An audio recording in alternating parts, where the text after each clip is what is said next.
Howdy! For my first project, I decided to make a short animation based on an environment I made in Unreal Engine. I'll play it for you first, and then I'll step through it shot by shot and talk about the decisions I made and how I built this scene.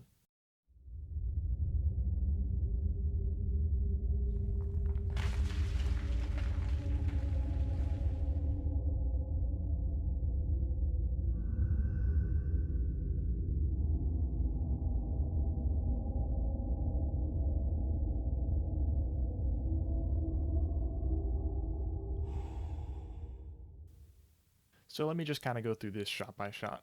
In shot one, this was the establishing shot, so I chose a slightly downwards angle and I put some kind of foliage or rocks in the front of the scene to make our character feel very small because I'm trying to establish that this is a threatening environment and our character does not feel safe here. As far as lighting goes in this scene, there is a big light in the middle of the scene coming from a hole in the ceiling.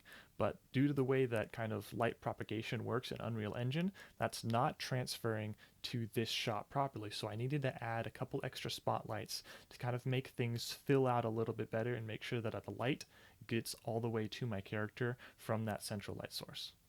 Shot 2 is a close-up to kind of get a better read on our character's emotions right now. I use the rule of thirds to open up the space on the left side of the character, since that's where all the empty space is inside of this environment, and that's where the source of the character's fear is located. The goal of shot 3 is to establish the danger that the character is in. So the character is in shadow here and all of the light is on the right hand side of the screen. As the camera moves upwards, the focal point is shifted from the character to the pit to kind of draw the viewer's eyes in that direction and get a little sense of vertigo here.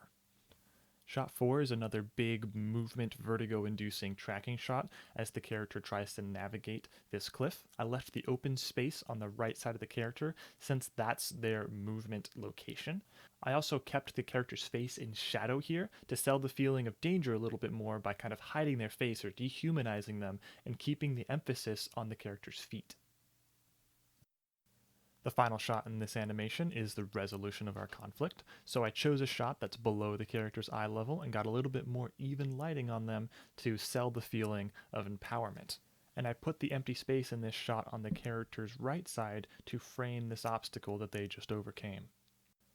So that's a breakdown of my project. I hope you enjoyed watching it. Thanks.